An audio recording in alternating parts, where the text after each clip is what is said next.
আসসালামু আলাইকুম। আশা করছি সবাই অনেক বেশি ভালো আছি এবং সুস্থ আছি আলহামদুলিল্লাহ। আজকের এই ভিডিওতে আমরা দেখব কিভাবে জিমেল আরো সুন্দরভাবে আমরা জিমেলের ইন্টারফেসটা সেট আপ করতে পারি। তাহলে আর কথা না বাড়িয়ে সরাসরি আমরা ভিডিওতে চলে যাই। আমরা এখান থেকে কয়েকভাবে আমাদের জিমেলে যেতে পারবো। সরাসরি আমরা যদি এখানে যে জিমেলের যে আইকনটা আছে এখানে যদি আমরা ক্লিক করি তাহলে আমরা আমাদের জিমেলে চলে যেতে পারবো। এইভাবে যদি আসতে না চাই তাহলে আমাদের এইখান থেকে যে 9 ডট রয়েছে, 9 ডটের থেকে আমরা এখানে যে জিমেলের যে আইকনটা আছে এখানে ক্লিক করে আমরা আমাদের জিমেইলে চলে আসতে পারবো। সেম জায়গায় আসার পর আমাদের বেশ কিছু বিষয় আমরা এখান থেকে দেখব। নর্মালি আমাদের জিমেলের ইন্টারফেসটা এরকম দেখায়। এখানে যে এরকম অপশনগুলো রয়েছে এবং যতগুলো মেসেজ আপনার কাছে আসবে, এই মেসেজগুলো আসলে এই জায়গা থেকে এরকমভাবে শো। আমি যদি কাউকে এখান থেকে জিমেল পাঠাতে চাই তাহলে আমি এখান থেকে যাকে পাঠাতে চাচ্ছি তাকে তার ইমেলটা আমি এখান থেকে দিয়ে দিব, টাইপ করব। প্লাস এখান থেকে আমি কিছু সাবজেক্ট এখানে সিলেক্ট করব যে আমি আসলে কি লিখতে চাচ্ছি। প্লাস এখান থেকে আমার যে বিষয়গুলো থাকে অর্থাৎ লেখার, এবং আমাদের জিমেলটাকে আমরা চাইলে এখানে আরো সুন্দর এবং প্রফেশনাল ভাবে ক্রিয়েট করতে মানে পাঠাতে পারি। তো এই জায়গায় যে আমাদের হ্যালো যে অপশনটা আছে, আমি চাইলে এই হ্যালোর অপশন এখান থেকে এই যে ফন্টটা আছে আমার, এই ফন্টটাকে আমি এখান থেকে আর একটু কালার করে দিতে পারবো। আমি চাইলে আমার ফন্টটাকে এখান থেকে আমি অন্য ধরনের বা আমি চেঞ্জ করতে পারবো।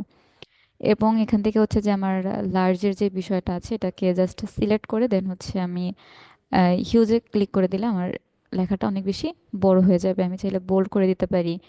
এরপর আমি চাইলে এটাকে ইটালিক করতে পারি, আন্ডারলাইন করতে পারি। দেন আমার এই জায়গায় যদি ব্যাকগ্রাউন্ডে কোনো কালার দেওয়ার প্রয়োজন হয় তাহলে আমি ব্যাকগ্রাউন্ডে কোনো কালার এখানে ইউজ করতে পারি। এরপর আমি চাইলে আমার টেক্সটের যদি কালার এখান থেকে চেঞ্জ করার প্রয়োজন হয় তাহলে আমি টেক্সটের কালার চেঞ্জ করতে পারবো। আমি চাইলে এগুলোকে মিডলে নিয়ে যেতে পারবো, নাম্বার দিতে পারবো। অর্থাৎ আমার যতগুলো কাজ আছে সেই বিষয়গুলো আমি চাইলে এখান থেকে করতে পারবো আমার জিমেলটাকে আরো বেশি সুন্দর এবং আকর্ষণীয় করার জন্য। এরপর আমাদের যে বিষয়টা এখানে আছে সেটা যে আমি যদি কাউকে এখান থেকে কোনো কিছু সেন্ড করতে চাই, কোনো নাম, কোনো ডকুমেন্ট আমি সেন্ড করতে চাই তাহলে অ্যাটাচে ক্লিক করে আমি এখান থেকে কোনো একটা ছবি সেন্ড করতে পারি। যেমন আমি যদি এখান থেকে আমার কোনো একটা ইমেজ যদি এখান থেকে আমি দেই, যেমন এটা একটা আমি চাচ্ছি এই ফাইলটাকে তাকে পাঠাবো। তো এটা কিন্তু আমার একটা ডকুমেন্ট আকারে যাচ্ছে এই বিষয়টা। এবং আমি যদি চাই যে এটার মধ্যে আমি কোনো ব্যাকলিঙ্ক করে দিব বা হিডেন কোনো লিঙ্ক আমি দিব এই জায়গাটার মধ্যে, আমার কোনো পার্সন সোশ্যাল মিডিয়ার বিষয় আমি এখানে অ্যাড করতে পারি।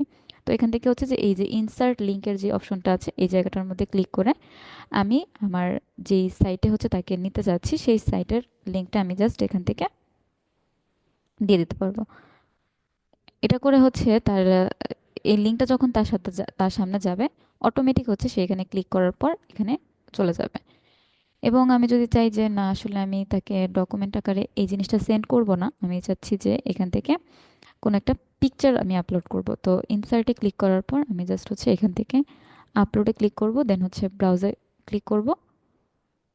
এরপর আমার এইখান থেকে কোনো একটা ছবি যেটা আমি নিলাম সেই ছবিটাই আমি জাস্ট এখান থেকে আপলোড করে দেব। অর্থাৎ আগে যেটা আমার একটা ডকুমেন্ট আকারে যাচ্ছিল এখন সেটা আমার ইমেজ আকারে যাবে। এই বিষয়গুলোই আমরা চাইলে এখান থেকে করতে পারবো। এবং আমি যদি এখন এখানে সকল বিষয়গুলো যদি হয়ে যায়, জাস্ট আপনি যদি চান এখন সেন্ড করবেন তাহলে আপনি এখন সেন্ড করতে পারেন। আপনার যদি মনে হয় যে না আপনি শিডিউল করে রাখবেন যে এই টাইমে এটা সেন্ড হবে, তো এই টাইমে আমাদের সেন্ড হবে। এবং এই বিষয়টা আমরা পরে কোথা থেকে পাবো, আমরা জাস্ট এই যে সেন্টের এখানে আমাদের শিডিউলের যে অপশনটা আছে এই শিডিউলের মধ্যে ক্লিক করলে আমরা দেখতে পাচ্ছি যে যেই বিষয়টা আমরা এখানে অ্যাড করেছিলাম সেটা শিডিউল আকারে আছে এবং এটা অটোমেটিক শিডিউলে চলে যাবে। এবং আমি যে বিষয়টাকে লিঙ্ক আপ করেছিলাম সেখানে আমি যদি এখন এখানে ক্লিক করি তাহলে অটোমেটিক কিন্তু আমার এখান থেকে আমার লেখার উপর ক্লিক করলে কেউ আমার আমি যে লিঙ্কটা দিয়েছিলাম সেই লিঙ্কে চলে যেতে পারবে। আশা করছি আমরা এতটুকু প্রত্যেকেই বুঝতে পেরেছি। এরপর হচ্ছে আমাদের এখানে আরো কিছু বিষয় আছে, যেমন ইনবক্স। ইনবক্স মানে হচ্ছে এখানে আমাদের যতগুলো মেইল আসবে সকল মেইলগুলো আমাদের এই জায়গাটার মধ্যে শো করবে। শেয়ারের মধ্যে আমাদের অনেক সময় হয় যে এখানে অনেক ইমেল আসতে থাকে, আমাদের বিভিন্ন সোশ্যাল মিডিয়ার প্রমোশনের যে বিষয়গুলো থাকে প্রত্যেকটা প্ল্যাটফর্ম থেকে আমাদের কাছে হিউজ পরিমাণ ইমেল আসে। তো এই ইমেলগুলোর মধ্যে কোনটা আসলে উম আমার জন্য দরকার বা কোনটা কি, এগুলো হচ্ছে আমরা মাঝে মাঝে ভুলে যাই। তো এই জন্য আমরা একটা কাজ করতে পারি, এখান থেকে হচ্ছে এখানে যে শেয়ারের যে অপশনগুলো আছে আমরা চাইলে এগুলোকে স্টার মার্ক করে রাখতে পারি যে এই বিষয়, এই ইমেলগুলো হচ্ছে আমার জন্য খুবই ইম্পর্টেন্ট, ইম্পর্টেন্ট মেল। তো এই জায়গা থেকে হচ্ছে আমরা শেয়ারে ক্লিক করে দেন হচ্ছে এখানে এই যে শেয়ারের অপশন জায়গায় এগুলো সবগুলো হচ্ছে শো করবে। এরপর আমাদের যদি কোনো ইমেল মনে হয় যে এখান থেকে আমি ইমেলগুলোকে দেখবো না বা কোনো একটা বিষয়, তাহলে আমরা স্নুজ করতে পারি। দেন সেন্ড হচ্ছে এখানে আমি কোনো একটা মেল যদি এখান থেকে দেখি, তাহলে হচ্ছে যে আমি যাদের সেন্ড করব সেই মেলগুলো সব এখানে শো করবে।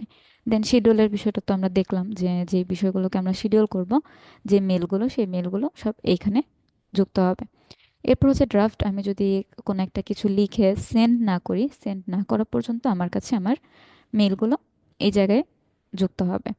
এরপর মোড়ে ক্লিক করার পর হচ্ছে সেম ভাবে যে স্টারের বিষয়টা ইম্পর্টেন্ট, আমরা যদি মনে হয় যে কোনো একটা মেল আমার জন্য খুব ইম্পর্টেন্ট, তো আমরা সেই বিষয়গুলোকে এখান থেকে মার্ক করতে পারি ইম্পর্টেন্ট দিয়ে। এরপর এখান থেকে হচ্ছে আমাদের যেই স্প্যামের যে বিষয়গুলো আছে, অনেক সময় কোনো একটা মেল আসে কিন্তু আমাদের এই স্প্যামে চলে যায়, ডিরেক্ট আমাদের কাছে আসে না। তো তার জন্য আমরা এখান থেকে হচ্ছে স্প্যামের যে বিষয়টা আছে সেটা দেখতে পারি। এই জায়গায় হচ্ছে আপাতত এতটুকু বিষয় ছিল, এবং এখান থেকে হচ্ছে লেভেল, আপনি যদি চান যে এখান থেকে কোনো একটা জিমেল দিয়ে আপনি হচ্ছে লেভেল করবেন যে এখান থেকে এই বিষয়গুলো, তাহলে আপনি সেটা করতে পারেন। এরপর এখান থেকে যদি সবগুলো ডিলিট করার প্রয়োজন হয়, আপনি জাস্ট হচ্ছে এখানে সিলেক্ট করে দিবেন, আপনার অটোমেটিক সব জিমেলগুলো এখানে হচ্ছে সিলেক্ট হয়ে গিয়েছে। এবং আপনি যদি এখানে হচ্ছে ডিলিট অপশনে ক্লিক করেন, আপনার সব জিমেলগুলো কিন্তু এখান থেকে ডিলিট করা হয়ে গিয়েছে। এবং এখানে আমাদের কিছু কিছু ক্ষেত্রে থাকে যে অনেক সময় প্রাইমারিতে আমাদের মেলগুলো আসে না, তো সেই ক্ষেত্রে আমরা এই যে প্রমোশন প্লাস হচ্ছে আমাদের সোশ্যাল, এই জায়গাগুলো আমরা একটু চেক করতে পারি। এরপর আমাদের এই যে জিমেলের যে অবস্থানটা আছে, আমরা চাইলে এই যে পেজটা, এটা খুবই বোরিং একটা ইন্টারফেস, আমরা চাইলে ইন্টারফেসটাকে একটু চেঞ্জ করতে পারি। এতে করে আমরা যখন কাজ করব, কাজের ক্ষেত্রে আমাদের দেখতে অনেক বেশি ভালো লাগবে। তো এটা কাজটা করার জন্য আমরা ডিরেক্ট হচ্ছে এখান থেকে যে সেটিংসের যে আইকনটা আছে, আমরা জাস্ট এটার উপর ক্লিক করে দেব। এটার উপর ক্লিক করে দেওয়ার পর আমাদের কাছে নিচে আরো কিছু বিষয় আসে, সেটা হচ্ছে যে এখান থেকে থিমের একটা অপশন আসছে, আমরা জাস্ট হচ্ছে ভিউ অলে যদি আমরা ক্লিক করি, তো আমরা দেখতে পাচ্ছি আমাদের কাছে অনেকগুলো হচ্ছে থিম আছে। আমার যেটা ইচ্ছা এই জায়গার থেকে আপনি চাইলে সেই থিমটাকে এখান থেকে দিতে পারেন। এবং আমরা দেখতে পাচ্ছি যে আমাদের ব্যাকগ্রাউন্ডে কিন্তু থিমটা চেঞ্জ হয়ে গিয়েছে।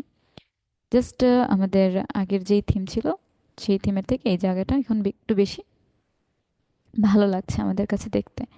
এবং এখান থেকে হচ্ছে আমরা যদি আবার সেটিংসে ক্লিক করি, এখানে আরো কিছু বিষয় আছে, এটা ডিফল্ট ভাবে হচ্ছে আমাদের কাছে আছে। আপনি চাইলে এখান থেকে যে থিমের বিষয়গুলো এগুলো যদি অন্য কোনো একটা চেঞ্জ করতে চান, আপনি চেঞ্জ করে নিতে পারেন।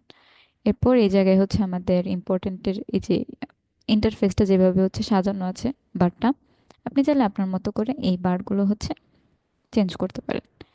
এটা হচ্ছে আমাদের নর্মাল বিষয়। তো আজকের ভিডিওটা আমাদের এই পর্যন্তই। আমরা আজকের এই ভিডিওতে দেখেছি কিভাবে জিমেলের আমরা জিমেলে প্রবেশ করতে পারি, প্লাস হচ্ছে আমাদের কিভাবে কাউকে ইমেল সেন্ড করতে পারি, এবং ইমেলের মধ্যে কোথায় কোন বিষয়গুলো থাকে। ইনশাল্লাহ আপনাদের সকলের সাথে দেখা হচ্ছে নেক্সট কোনো ভিডিওতে। আজকে এই পর্যন্তই। আল্লাহ হাফেজ, আসসালামু আলাইকুম।